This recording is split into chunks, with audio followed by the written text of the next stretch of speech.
అందరికీ నమస్కారం. Welcome to Airavati ధర్మ.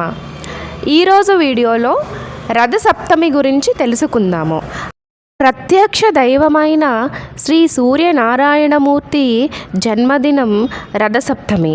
పిడకల మీద పొంగు పొరలు పాలు 3 సార్లు, అందులోన ఆవు నేతి రాసిన బియ్యము కలిపి చేసిన పరమాన్నము నీకు సమర్పింతుము ప్రత్యక్ష దేవా సూర్యదేవా.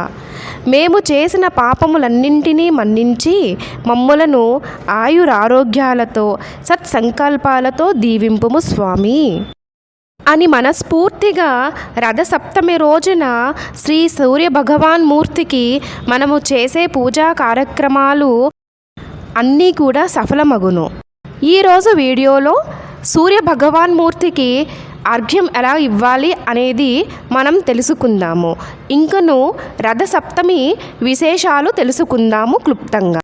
వీడియో చివరి వరకు వినినా రథసప్తమి రోజున పాటించవలసిన నియమాలు పూర్తిగా తెలియను. సప్తమి తిథి. ఈ తిథి సూర్య సంబంధమైన తిథి, ఆయన జన్మతిథి. సూర్యుడు మనకు ప్రత్యక్ష ఆదినారాయణుడు, ఆరాధ్య దైవము. ఈ మాఘమాసంలో వచ్చే సప్తమి తిథి నాడు రథసప్తమిగా మనం జరుపుకుంటాము. ఆ ఆదినారాయణుడు పుట్టిన జన్మతిథి సప్తమి కాబట్టి రథసప్తమిగా మనం జరుపుకుంటాము. మాఘమాసం అంటేనే స్నానాలకు ప్రత్యేకం. గంగా స్నానాలు, నదీ స్నానాలకు చాలా విశేషమైన మాసము మాఘమాసము. సాధారణంగా తెల్లవారుజామున సూర్య భగవానుడు ఎర్రటి బింబంతో ఉదయిస్తున్నప్పుడు నదీ స్నానం ఆచరించి ఆ సూర్య భగవానుకి అర్ఘ్యం ఇవ్వడం వల్ల జన్మజన్మల పాపాలు నశిస్తాయి. రథసప్తమి రోజున ఆకాశంలోని నక్షత్రాలు రథాకారంలో కనిపిస్తాయి. అందుకనే ఈ విశేషం చెప్తారు. రథసప్తమిగా మనం పిలువబడుతుంది.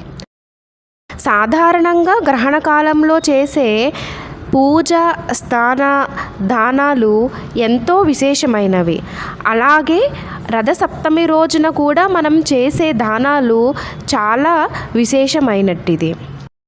మాఘమాసం అంతా అర్ఘ్యం ఇస్తారు. కుదరని వాళ్ళు ఈ ఒక్క రథసప్తమి తిథి నాడు అయినా సూర్య భగవానుడికి అర్ఘ్యం ఇచ్చిన విశేష ఫలితం ఉంటుంది. అర్ఘ్యం ఇవ్వడం అంటే రాగి పాత్ర నిండా నీళ్లు పెట్టుకోవడం, ఆ సూర్యునికి చూపించడం, తదుపరి స్వామివారికి నీళ్లు వదిలిపెట్టడం. దీన్నే అర్ఘ్యం వదలడం అంటారు.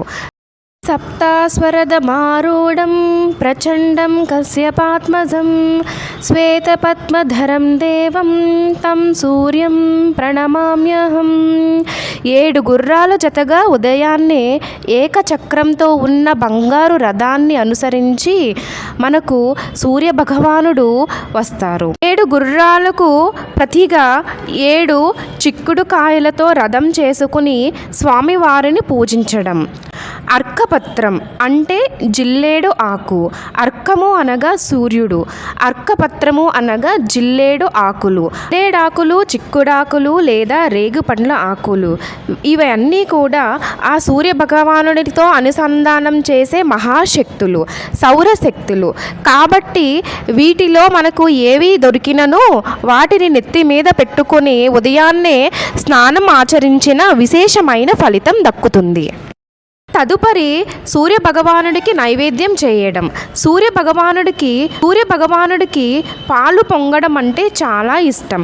కాబట్టి ఆ రోజున ఆవు పిడకలను సమకూర్చుకొని స్వామివారికి రాగి పాత్రలో కానీ మట్టి పాత్రలో కానీ ఆవు పాలు 3 సార్లు పొంగించి ఆ తదుపరి ఆవు నెయ్యి రాసిన బియ్యమును కలిపి బెల్లం వేసి పరమాన్నము చేసి స్వామివారి ముందే అనగా సూర్యరశ్మి ఎదురుగా మనము ఇలా చేసి నైవేద్యం సమర్పించి చాలా ఫలవంతము. ఈ విధంగా సూర్యరశ్మిలో ప్రసాదం చేసి స్వామివారికి నివేదించడం.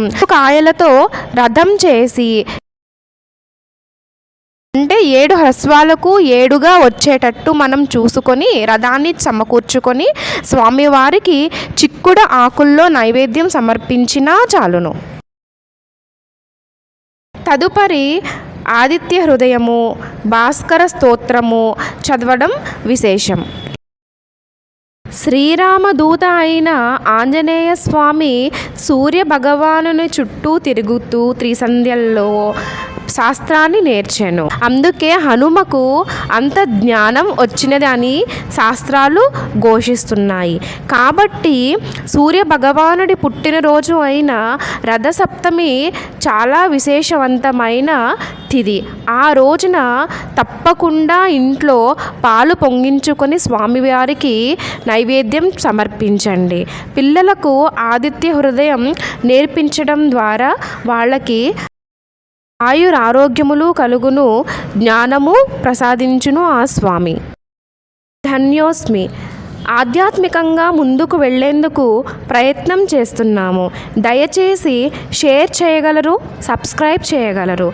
ధన్యవాదములు.